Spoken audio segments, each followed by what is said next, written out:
Welcome back to MG custom. आज हमारे पास scorpion है, मेरी स्कॉर्पियन है ये। तो स्टोर से हम थोड़ा दूर आ चुके हैं। हमने सोचा कि काफ़ी लोग इस गाड़ी को लेके काफ़ी क्वेरीज रहती हैं। गाड़ी को लॉन्च हुए 1.5 साल हो गए, 2022 में आई थी, 23 में आई थी। मेरे पास 22 में लॉन्च हुई थी। तो मैंने इसको शायद लॉन्चिंग के विद इन 6 मंथ्स मैंने ले लिया था। वेटिंग बहुत ज़्यादा थी, तब भी मैंने जुगाड़ करके ली थी ये गाड़ी। मेरी Z8L 4x4 मैनुअल गाड़ी है।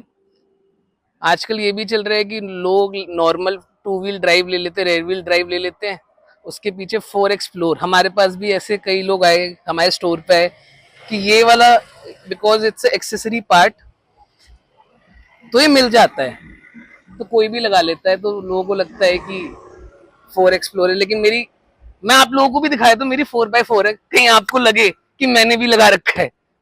भाई एक बार प्लीज।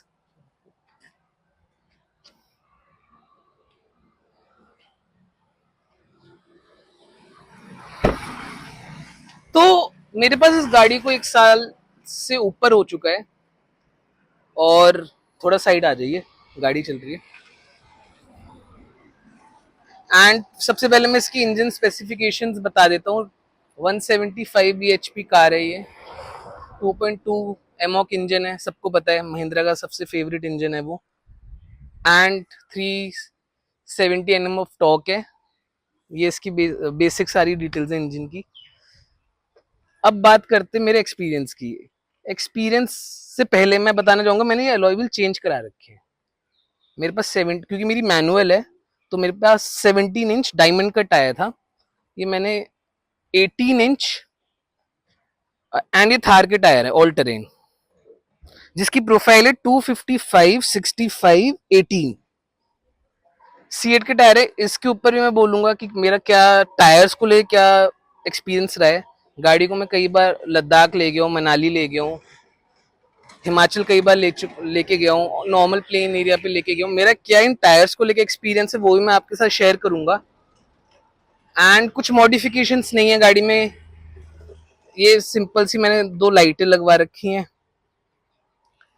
अलॉय व्हील्स लगवा रखे हैं, बाकी कुछ भी नहीं है इस कार में, क्योंकि सब चीज़ें लोडेड मिली थी मेरे को, तो मुझे कुछ कराने की ज़रूरत नहीं थी। साउंड सिस्टम बड़ा अच्छा है, सोनी का सराउंड साउंड है, एंड बहुत अच्छी क्वालिटी है। एक्सपीरियंस की बात करते हैं गाड़ी की, तो ड्राइव क्वालिटी बहुत अच्छी है गाड़ी की। मतलब अगर हाईवेज पे भी जाएंगे हाई स्पीड में, दिस कार बिहेव लाइक अ, इसके जो सस्पेंशन हैं वो अगर हम क्लासिक से कंपेयर करें तो बहुत मतलब बहुत ज़्यादा इम्प्रूव्ड है। एंड बॉडी रोल वगैरह है, क्योंकि ऊंची गाड़ी है आता है, लेकिन इतना लो स्पीड्स पे तो पता नहीं चलता। हाई स्पीड अगर कोई कॉर्नर कट आ गया तो तब पता लगता है, लेकिन उसमें इतना क्लासिक की तरफ फील नहीं होता कि ज्यादा गाड़ी बॉडी रोल में जा रही है। स्टेयरिंग रिस्पॉन्स काफी लोगों को पसंद आते हैं, काफी लोगों को नहीं आते कि ये 4x4 गाड़ी है, ऊंची गाड़ी है, बड़ी गाड़ी है, इलेक्ट्रॉनिक स्टेयरिंग है तो बहुत लाइट है। आपने कई वीडियोस में देखा होगा, कई यूट्यूबर इसको एक उंगली से घुमा देते हैं। अब किसी को वो चीज़ अच्छी लगती है, वो फॉर्च्यूनर से कंपेयर करते हैं या टाटा सफारी या हैरियर से, उनमें हाइड्रोलिक्स आते हैं, तो ऑब्वियस सी बात है वो स्टेयरिंग थोड़ी सी इसकी लाइट है उनके कंपैरिजन में। तो मुझे वो पर्सनली अच्छी लगती है कि लाइट स्टेयरिंग व्हील है ज़्यादा। उसके मतलब स्टेयरिंग व्हील हो गई, सिटिंग, इसकी सीट्स बड़ी अच्छी है। सबसे बड़ा जो मुझे इसका पॉइंट लगा, सीट्स बड़ी अच्छी हैं। जो बीच की सीट्स हैं ये भी रिक्लाइन हो जाती हैं। एंड देर इज अ, कितना एंगल होता है इसमें, एंगल्स शायद मुझे पूरा नहीं पता, पता होगा हम डाल देंगे वीडियो में। अच्छी खासी रिक्लाइन होती है middle seats. And third row honestly बताओ नहीं अच्छी है, ये मेरे खुद का एक्सपीरियंस रहा है। मेरी हाइट के लिए भी अच्छी नहीं है, तो मेरे से लंबे लोगों के लिए तो बिल्कुल ही नहीं है। तो थर्ड रो तो हम वैसे भी इसकी बहुत कम यूज करते हैं। थर्ड रो में इनोवा क्रिस्टा का मुकाबला नहीं है, ना फॉर्च्यूनर ना स्कॉर्पियो एन, किसी की भी थर्ड रो जो इंडियन मार्केट में गाड़ियां अवेलेबल हैं अच्छी नहीं है। इसमें जो इसका 4x4 है, मैंने बिल्कुल हार्ड एंड फास्ट तरीके से ऑफ रोडिंग तो नहीं कर पाया इस कार से टाइम की वजह से, लेकिन जितनी मैंने करी है अच्छी हुई है, अच्छा रिस्पॉन्स आया है। जो शूट कर रहे हैं मोहित भाई, इन्होंने भी खूब चलाई है, तो ये अपने चैनल पे डालेंगे इसकी अलग से, वो आप देखना कि उनका कैसा एक्सपीरियंस रहा था। मोटा मोटी छोटी मोटी ऑफ रोडिंग एंड थोड़ी मिड साइज की भी ऑफ रोडिंग ये कर लेती है। इश्यूज में क्या आता है, मैं दोनों आपको बता रहा हूँ, पॉजिटिव नेगेटिव एक साथ बता रहा हूँ। ऑफ रोडिंग अच्छी, कैपेबिलिटीज अच्छी है, इंजन का रिस्पॉन्स अच्छा आता है, बट इसके जो एंगल्स हैं, जो ये बहुत ज्यादा कंट्रोवर्शियल भी है, लेकिन ये फैक्ट है, departure angle, incline angle, arrival angle सब इसके बहुत नीचे हैं। ग्राउंड क्लियरेंस गाड़ी में कुछ ज्यादा है नहीं, अगर मैं साइड स्टेप्स को हटा दूंगा तो बीच से तो यहाँ से बढ़ जाएगी, बट जो ऑफ रोडिंग करते हैं उनको पता होगा कि बम्पर यहाँ से लगता है। अच्छा, बम्पर की बात उठी तो मेरा बम्पर ये चेंज है, क्योंकि मेरा ऑफ रोडिंग करते हुए बम्पर टूट गया था। इट्स अ न्यू बम्पर, तो मेरा बम्पर का इम्पैक्ट यहाँ से आया था और ये खत्म हो गया था यहाँ से, तो ये नया बम्पर है। वही जो इशू है वो मैंने फेस भी कर लिया, डैमेज भी झेल लिया।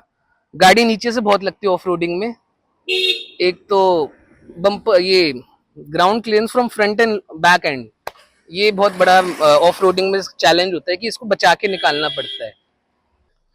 तो अभी हम कार के अंदर आ चुके हैं, बाहर से हमने आपको दिखा दी है। अंदर से यहाँ से अगर मैं चालू करूँ डोर हैंडल्स पे, वही नॉर्मल 4 पावर विंडोज के स्विच है। अच्छा हाँ, पावर विंडोज ये auto down driver side, auto up, even passenger वाली ऑटो डाउन, ऑटो अप। पीछे के नहीं है ऑटो डाउन ऑटो अप, सिर्फ आगे दो हैं, पैसेंजर, को पैसेंजर एंड को driver side and driver side. और यहाँ पे आपका दोनों मिरर्स को कंट्रोल करने का बटन है, इससे हम फोल्ड कर सकते हैं, ऐसे ओपन हो जाते हैं, एंड चाबी से तो ये अनलॉक अनलॉक पे बंद होते ही हैं। साथ में स्टिक दे रखी है, जॉयस्टिक कहते हैं, कंट्रोलर कहते हैं, जिससे हम दोनों मिरर्स को सेट कर सकते हैं। वही window lock, child lock and gate खोलने का, गेट बंद करने का। यहाँ पे ये पैनल ZA10 में पावर, ये पुश स्टार्ट बटन आता है, इससे नीचे के सारे वेरिएंट्स में चाबी आती है। इवन Z8 सिलेक्ट जो अभी नहीं आई है उसमें भी की है, तो ये सिर्फ Z8L में आता है। ये मेरा सारा सॉफ्ट टच है, ये हार्ड प्लास्टिक है लेकिन ये सॉफ्ट टच है। यहाँ पे, यहाँ से सॉफ्ट टच है, ये इधर का सॉफ्ट टच है। स्टेयरिंग पे रैप मुझे कंपनी से मिला था, फैक्ट्री फिटेड है, अंदर से मैंने कुछ काम नहीं करा रखा सिवाय ये इसका स्क्रीन गार्ड लगवाने के अलावा। यहाँ पे सनरूफ हो गया हमारा। सनरूफ की आपको बात बताता हूँ इस कार की, मैं इससे थोड़ा सा इरिटेट हो जाता हूँ कई बार। 90, अगर 10 में से मैंने 9 बार सनरूफ खोली तो अच्छा काम करती है, लेकिन एक बार ऐसा हो जाता है, मेरे एक्सपीरियंस है पिछले 1 साल के, कि कभी कभी ये सनरूफ ऑटोमेटिक बंद नहीं होती, तो मुझे मैनुअली बार बार इसको बटन को होल्ड करके रखना पड़ता, तब जाके ये बंद होती है। पता नहीं ऐसा क्यों होता है, मैंने सर्विस कराई थी, मैंने उन्हें बोला भी था, तो वो कुछ इसको रिजोल्व नहीं कर पाए। यहाँ पे जो 4x4 स्कॉर्पियन नहीं है तो 2 ग्लास होल्डर आते हैं, मेरे पास एक ही है, क्योंकि यहाँ पे इनका 4x4 मोड्स का कंट्रोल पैनल दे रखा है। मोड्स की बात अगर हम करें, 4 व्हील लो, 4 व्हील हाई, हिल। फैक्ट्री सेटिंग्स में गाड़ी हिल पे ही चलती है, तो इसलिए अभी ये ऑन हो रखा है। फिर ये हो गई स्नो, डेजर्ट, डेजर्ट ये हो गया, ये हो गया मड, ये स्नो हो गया, ये हिल हो गया। हमने सारे मोड लगा रखे हैं, ट्राई कर रखे हैं। तो 4 व्हील लो तो मैंने बहुत कम यूज किया है, 4 व्हील हाई मैंने काफी यूज किया है। अभी मैं उस तरीके के ट्रेन पे नहीं गया कि मैं 4 व्हील लो यूज करना पड़े। गाड़ी मेरी चल चुकी है 45,674 with in a period of 1 year, and इसकी जहां तक मुझे लग रहा है 4 सर्विस हो चुकी हैं। इसकी इंस्ट्रूमेंट क्लस्टर में क्या क्या आता है मैं आपको दिखा देता हूँ। अभी तो मैंने ये फ्यूल इकोनॉमी वाला लगा रखा है। अब इसमें जैसे ये वाला मैंने बटन प्रेस किया स्टीयरिंग से ही, ये फ्यूल का था जो लगा हुआ है, ये डिजिटल स्पीड हो जाती है। जैसे मैंने इसको क्लिक, अभी कार स्टैंडिंग पोजीशन पे तो 0 आ रही है। फिर इसके बाद व्हीकल इंफॉर्मेशन में हम गए, टायर में कितना प्रेशर है, टायर के में कितना टेम्परेचर है, एंड ये जैसे मैं रेस दे रहा हूँ टॉर्क और पावर। जैसे अभी स्टैंडिंग पोजीशन में है गाड़ी, तो पावर की इतना ज्यादा भी इसमें पता नहीं चले, टॉर्क आप देख पा रहे होंगे। अब नेविगेशन, नेविगेशन में मतलब ये होता है आपके मैप वगैरह सब स्क्रीन में खुल जाता है जब आपका अपना फोन वगैरह कनेक्ट होता है। तो अभी कुछ कनेक्टेड नहीं है इसलिए ब्लैंक स्क्रीन हो गई। सेटिंग्स में ये सब चीजें होती हैं, जैसे पैसेंजर ए बैग हमारे पास लेफ्ट में होते हैं, ऑन ऑफ करने का ऑप्शन होता है। हाँ, ये ड्रॉजीनेस डिटेक्शन बहुत अच्छा फीचर लगा मुझे, पता नहीं था इस कार में आता है कि नहीं, क्योंकि मैंने कभी इतना सेटिंग्स में गया नहीं था। तो इससे मैं एक एक्सपीरियंस अपना शेयर करता हूँ। मैं करीब 600-700 किलोमीटर्स लगातार गाड़ी चलाते हुए लखनऊ इससे भी दूर करीब बनारस साइड से आ रहा था। तो मैंने गाड़ी 8-9 घंटे लगातार चलाई थी। उसके बाद ऑटोमेटिकली गाड़ी के अंदर एक इस डिस्प्ले में अलर्ट आ गया, चाय का कप बना हुआ है, एंड इट सेड कि टेक अ टी ब्रेक, जो कि मुझे बड़ा अच्छा प्रीमियम फीचर लगा। मुझे एक्सपेक्टेड नहीं था कि ये स्कॉर्पियो एंड महिंद्रा देगी। तो जब तक मैंने उसको अवॉइड करा, क्योंकि मुझे लेट हो रहा था, घर जल्दी जाना था, कुछ काम था, मैंने उसको अवॉइड करा था, लेकिन वो विद इन एवरी 5 मिनट्स बार बार वो पॉप आउट हो रहा था। फिर मुझे अल्टीमेटली उसको हटाने के लिए गाड़ी को फॉर अराउंड 20-25 मिनट गाड़ी को बंद करना ही पड़ा। तब तक वो जा नहीं रहा था और मुझे कुछ और इन्फॉर्मेशन नहीं दिख पा रही थी कि गाड़ी की एवरेज क्या आ रही है। जो भी मैं लगा के रखता हूँ वो तो स्क्रीन हट गई थी, वो वार्निंग बार बार आ रही थी। तो ये बहुत अच्छा फीचर है, आपको रेस्ट करने के लिए वार्निंग देता है। सेटिंग्स में हम फिर से आएंगे। तो ड्राउजीनेस मैंने आपको बता दिया। टीपीएमएस बेसिक फीचर है कि टायर में कितना प्रेशर है। टायर फिल असिस्ट बहुत अच्छा एक फीचर लगा, जैसे आप बाहर से हवा डलवाते हैं, पेट्रोल पंप से डलवाते हैं, किसी और से डलवाते हैं, उसने कोई भी पॉइंट सेट किया, मान लो 37-38 कर दिया, आपको इसका नहीं पता कितना डलवाना है। तो एक गाड़ी खुद 34 या 35 पे, मुझे एग्जैक्ट याद नहीं आ रहा 34 है कि 35 है आइडल, हॉर्न बजाती है। अगर 37 पे उसकी मशीन सेट होगी, ये 35 पे हॉर्न से हॉर्न बजा देगी कि मुझे इतनी हवा की जरूरत है, बस इससे ज्यादा मत भरवाओ। तो ये भी एक बहुत अच्छा फीचर है। साउंड तो यही है कि जैसे अगर मैं इसको भी स्क्रोल कर रहा हूँ तो इसमें मुझे आवाज चाहिए, इंडिकेटर्स में मुझे आवाज चाहिए, जैसे ये वाली, अगर आप आवाज सुन पा रहे हैं, ये आवाज मुझे बंद करनी है कि ऑन मैंने ऑन रखी हुई है। वॉल्यूम इसमें देख सकते हैं कि जो ये आवाज मैंने ऑन कर रखी है, मैं इसको बढ़ा भी सकता हूँ। जैसे मैंने 3 पे कर दी, 1 पे कर दी, तो बहुत माइनर से चेंज आ रहा है। जो 2 पे इसको रहने देते हैं।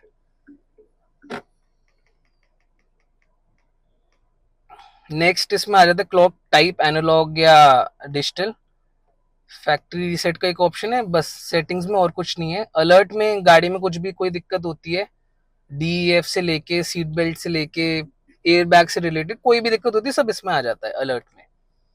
ड्राइव इन्फो में ये होता है वही, किलोमीटर्स कितनी चल गई है, वो ट्रिप ए ट्रिप बी वाला जो कॉन्सेप्ट हमारी पुरानी गाड़ियों से चलता आ रहा है, वो यही है बेसिकली। एवरेज स्पीड क्या थी, इसको अगर मैं नीचे करूंगा ट्रिप बी आ गया, इसको वो क्लॉक आ गई।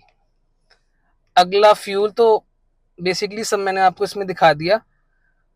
डिजिटल स्पीड का एक फीचर है, मैं आपको दोबारा, मुझे अभी याद आया, जैसे अगर मैंने डिजिटल स्पीड कर दी और मैंने ये वाला बटन दबा के रखा, तो इस साइड के ये जो ये ऑडो एनालॉग वाला है ये बंद हो जाता है। अभी दिन में नहीं पता लग रहा, रात में सिर्फ डिजिटल दिखेगा, जो कि मुझे ज्यादा यूजफुल नहीं लगा, क्योंकि मैं ये चाह रहा था कि या तो ये बंद हो जाए एंड ये वाला ऑन रहे, आरपीएम वाला, तो थोड़ा सा अच्छा लगता है। लेकिन आरपीएम वाला भी बंद हो जाता है, इसलिए ज्यादा कुछ अपीलिंग है नहीं वो।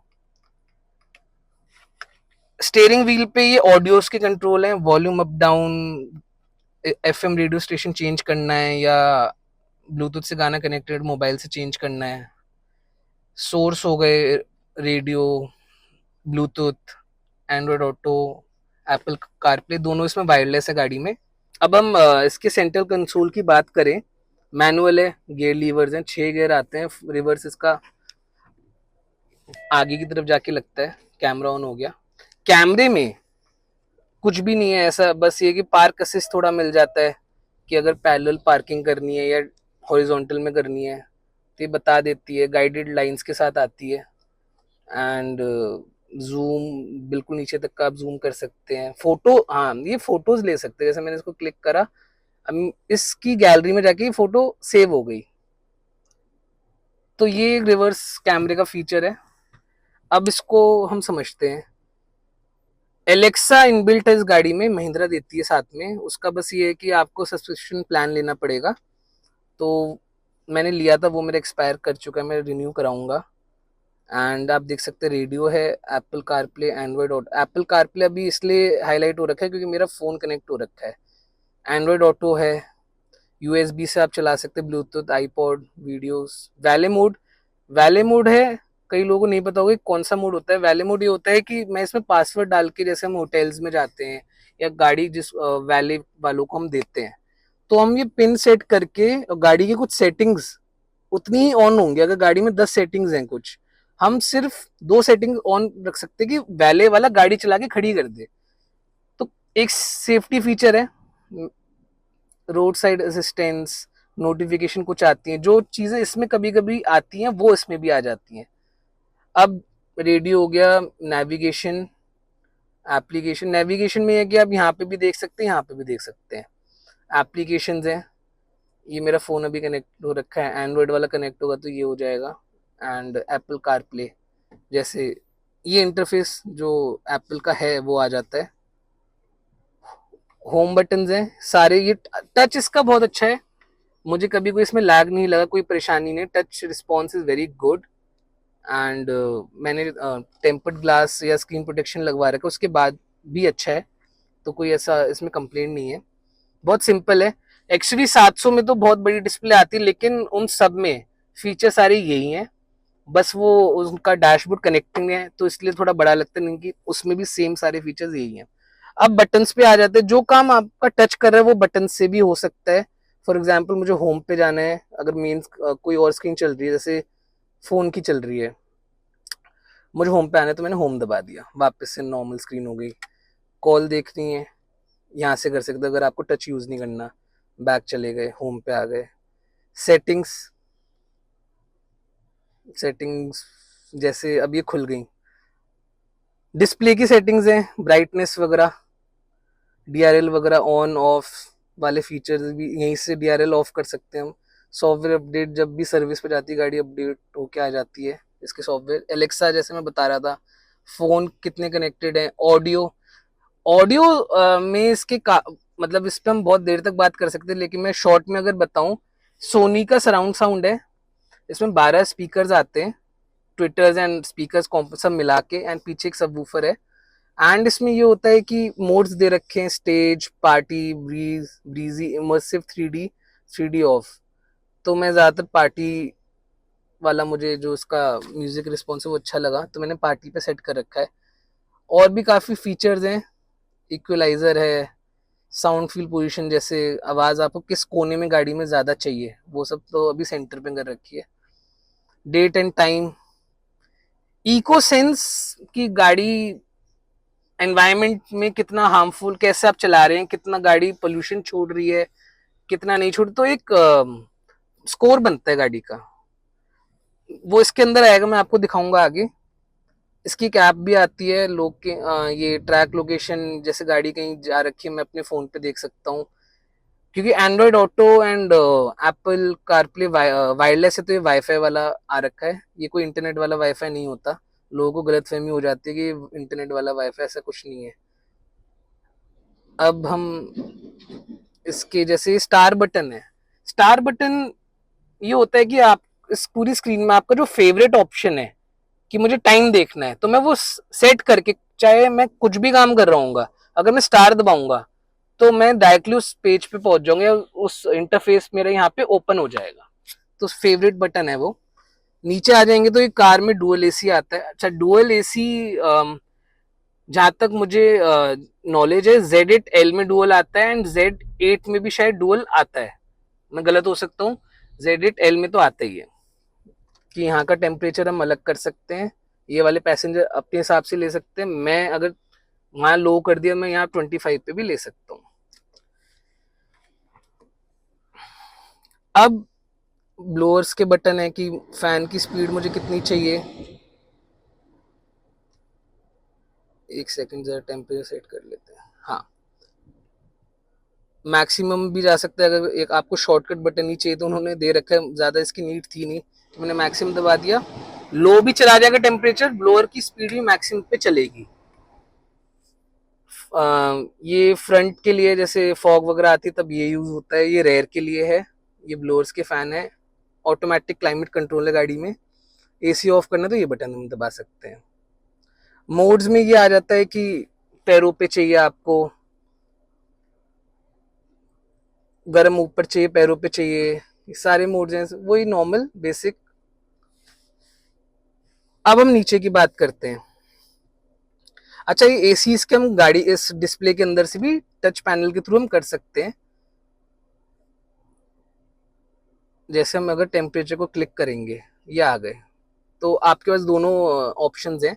फॉर इंफोटेनमेंट टच स्क्रीन में भी है, बटन्स भी हैं, and for everything AC panels touch में भी आ जाता है, आप यहाँ से भी कर सकते हैं। अब हम नीचे आ जाते हैं। एसओएस का बटन है कि कहीं भी अगर आपकी गाड़ी खराब हो जाए या एक्सीडेंट हो जाए, कुछ हो जाए, तो आप ये बटन दबाएंगे, महिंद्रा का कॉल सेंटर आपको कनेक्ट करेंगे। फ्रंट का कैमरा, क्योंकि गाड़ी 360 डिग्री कैमराज हैं, ये फ्रंट का आप देख पा रहे हैं। ऑफ रोडिंग में बहुत हेल्प करता है, ये अच्छा फीचर है। ये वो ऑटो स्टार्ट स्टॉप, ब्रेक लगेगी तो गाड़ी बंद हो जाएगी, अगर ये फीचर ऑन कर रखा तो ये ऐसे येलो लाइट जल जाएगी। मैंने ऑफ कर रखा है अभी। Hazard lamps, traction control car का बेसिकली और फैक्ट्री सेटिंग से ऑन रहता है। अगर मुझे ऑफ करना है तो मुझे दबा के रखना, यहाँ पे ये इसका इंडिकेशन आ जाएगी ऑफ हो चुका है। अभी हम इसको वापस ऑन कर देते हैं। ये हिल डिसेंट कंट्रोल है। जैसे हम पहाड़ से नीचे उतर रहे तो तब ये फीचर बहुत काम आता है। गाड़ी ऑटोमेटिकली अपने हिसाब से ब्रेक्स लेती है, मुझे ब्रेक दबाने की ज़्यादा ज़रूरत है नहीं, कार अपने हिसाब से डिक्लाइन होगी अच्छी कंट्रोल स्पीड में। ये वाला मेरे लिए यूजलेस है, ये खाली है। लेकिन जो 4x2 स्कॉर्पियो एन है, वहाँ पे यहाँ पे मोड्स होते हैं, तो इसलिए मेरे लिए खाली, कि मेरे स्कॉर्पियो एन 4x4 में मोड्स नहीं आते, ड्राइविंग मोड्स नहीं आते, बिकॉज इट्स अ 4x4, इसमें 4x4 के मोड्स आते हैं। एसी गाड़ी का बहुत अच्छा है, 45 डिग्री 48 डिग्री में भी गाड़ी ठंडा करने में, कंफर्टेबल टेम्परेचर गाड़ी में बनाने में रफली 15 to 20 मिनट्स लगते हैं। गाड़ी खड़ी गाड़ी में भी बन जाता है। एसी पावरफुल है।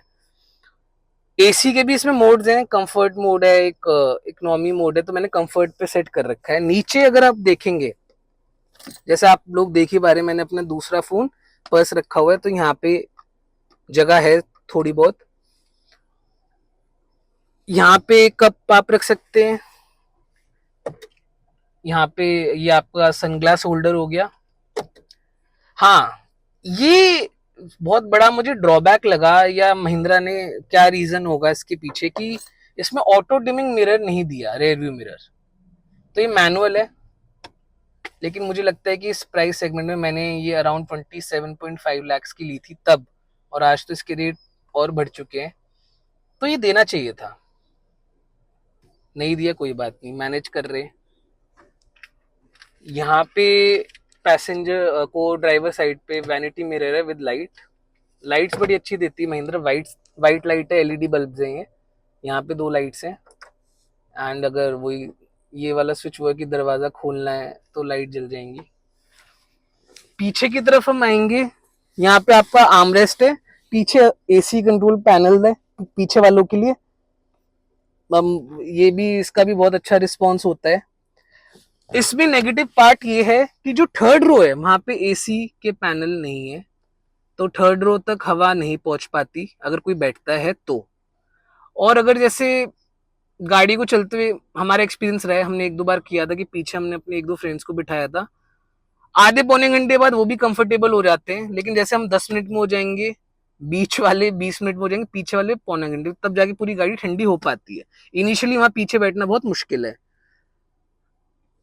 पीछे आप देख पा रहे हैं सीटिंग बहुत अच्छी है, इसमें कैप्टन सीट्स का भी ऑप्शन आता है, एंड जो 6 सीटर है ये 7 सीटर है, प्रॉपर आप 3 लोग बैठ सकते हैं। लेकिन लॉन्ग रूट पे मैं बोलूंगा कि आप 4 लोगों के लिए ठीक रहेगी, कंफर्टेबल रहेगी, लेकिन 5 आप बिठा सकते हैं। आर्मरेस्ट बीच में दे रखा है जिसमें 2 कप होल्डर्स हैं एंड तीनों के लिए हेडरेस्ट है, एडजस्टेबल हेडरेस्ट है। बीच वाला एडजस्टेबल नहीं है, वो फिक्स है। दोनों साइड आपको यहाँ बीच में लाइट मिलेगी, कैबिन लाइट। पीछे की तरफ थर्ड रो में भी आपको कैबिन लाइट्स मिल जाएंगी। स्पीकर आप देख पा रहे हैं, पीछे 2, दरवाजों में 4, पीछे एक सबवूफर, ट्विटर्स 2, आगे एक डैश पे स्पीकर। ऐसे करके 12 स्पीकर्स का सेटअप बनता है सोनी का। ग्रैब हैंडल्स ऑफ रोडिंग में ये बहुत काम आते हैं एंड फॉर गाड़ी से चढ़ना उतरना, तो ये पकड़ के उतर सकते हैं। इस साइड को ड्राइवर साइड को ड्राइवर साइड पे आपको ग्रैब हैंडल यहाँ पे भी मिलेगा, पीछे दोनों साइड, और इवन थर्ड रो में आपको दोनों साइड मिल जाएगा। ये हमको सनरूफ का शेड दे रखा है, तो जब हटाना है तो आप हटा सकते हैं। तो हम वापस जा रहे हैं अपने स्टोर पे। एक दो चीजें और रह गई हैं, लेकिन वो एक दो चीजें बहुत मैटर करती हैं।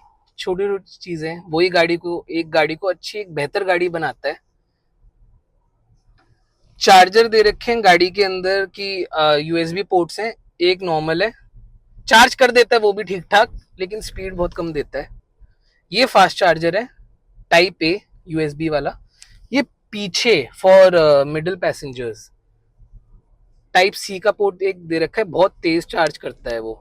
मैं खुद, आप देख पा रहे होंगे शायद, मैंने अपनी आईफोन वाली केबल पीछे से मैं खुद चार्ज करता हूँ कि वो तेज करता है। गाड़ी का हॉर्न कंपनी फिटेड है, अगर आपको आवाज आ रही है तो ऐसा हॉर्न है। फुल एलईडी सेटअप है गाड़ी में, हेडलाइट्स में, फॉग लाइट्स में, डीआरएल। पीछे भी एलईडी है, बट जो इनकी ब्रेकिंग वाले बल्ब्स हैं वो हैलोजन है। इंडिकेटर्स फ्लोटिंग वाले हैं आगे पीछे सारे, एंड मिरर्स पे एलईडी इंडिकेटर्स हैं, फ्लोटिंग नहीं है वो। अब एक चीज मैं बताना भूल गया था, जो कि बहुत ज्यादा मेजर चीज है। जो मेरी सीट है, ड्राइवर सीट, ये पावर्ड सीट है। It's not manual, it's a 6-वे पावर सीट। ऊपर नीचे, फ्रंट, बैक एंड ये थाई सपोर्ट के लिए। जो इसका जो बैक सपोर्ट है, जिसको हम लंबर सपोर्ट भी कहते हैं, वो मैनुअल है। तो ये सीट्स क्योंकि को पैसेंजर्स एंड को ड्राइवर साइड पे सब मैनुअल है। अभी हमने बेल्ट नहीं लगा रखी, इसलिए ये आवाज आ रही है। हैंड ब्रेक इसमें मैनुअली आती है। चारों डिस्क ब्रेक है, चारों टायर्स में डिस्क है। एंड ओवरऑल अच्छा एक्सपीरियंस है आपको। होपफुली जो लोग स्कॉर्पियन खरीदने की सोच रहे हैं, या जो लोग XUV 700, Tata safari, Tata Harrier, क्योंकि प्राइस सेगमेंट के हिसाब से मैं बात करूं, ऐसे तो इस गाड़ी को कुछ लोग फॉर्च्यूनर से कंपेयर कर रहे हैं मार्केट में, कुछ लोग इसको हैरियर से कर रहे हैं, कुछ लोग सफारी से कर रहे हैं। अब ये बजट के ऊपर भी हो सकता है, एंड किसी को अगर ऑफ रोडिंग के लिए चाहिए इस सेगमेंट में, तो इंडिया में अभी कोई व्हीकल अवेलेबल नहीं है 7 सीटर में इस प्राइस सेगमेंट में, 4x4 में। टाटा सफारी, टाटा हैरियर दोनों फ्रंट व्हील ड्राइव गाड़ी हैं, ये रेयर व्हील है। तो 4x4 मैं उन लोगों के लिए भी मदद कर देता हूं जिनको 4x2 भी लेनी है। तो गाड़ी में कोई फर्क नहीं है। यहाँ पे आपको 2 कप, एक और कप होल्डर आपको मिलेगा। यहाँ पे आपको ड्राइविंग मोड्स मिल जाएंगे। बाकी सब मोटा मोटी सेम हर गाड़ी में, कोई ऐसा नहीं है। कॉस्मेटिक चेंज कुछ भी नहीं है गाड़ी में। इंजन में भी कोई चेंज नहीं है। हाँ, ये 4x4 गाड़ी स्कॉर्पियो एन नॉर्मल 4x2 से अराउंड, मैंने कहीं पढ़ा था, 220 किलो हैवी है। बस इससे ज्यादा इसका कोई ज्यादा मेजर फर्क नहीं है। तो ये वीडियो वो लोग भी देख सकते हैं जिनको scorpion 4x2, Z8, Z8L, Z6 तक लेनी है। एवरेज की बात करूं, पिछले 1 साल में मुझे क्या मिल रही है, हर तरीके से मेरी मैंने गाड़ी चलाई, तेज, धीमे, एवरेज, जैसे एक मेट्रो सिटी में चलती है।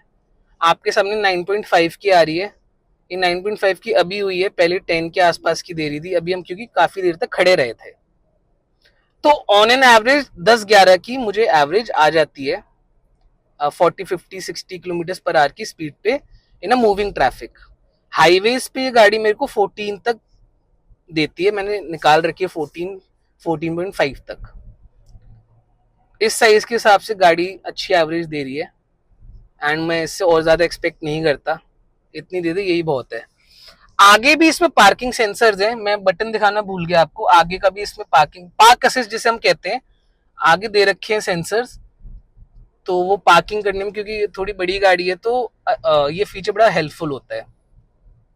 एक इंटरेस्टिंग चीज गाड़ी में दिखाता हूँ, मुझे अभी पता चली, मेरे फ्रेंड ने मुझे बताई, मैंने कभी ध्यान नहीं दिया था, अभी जैसे हम वीडियो बना रहे थे, कि महिंद्रा वालों ने एक स्टिकर लगा रखा है, the big daddy of SUV. अगर आप देख पा रहे, मैंने आप लोगों को भी लगेगा कि मैंने इतने टाइम से नहीं देखा था ये, अभी मैंने ध्यान दिया, मुझे लगा कोई मिरर कंपनी है उसका कुछ साइन वगैरह होगा, तो मैंने अभी देखा। जैसे टाटा में या जीप कंपस में वो छिपकली बना देते हैं, टाटा में पीछे हिप्पो बना आ जाता है या स्नेक बना आ जाता है, वो शीशे में इम्प्रिंट होता है, यहाँ पे इन्होंने स्टिकर लगा दिया।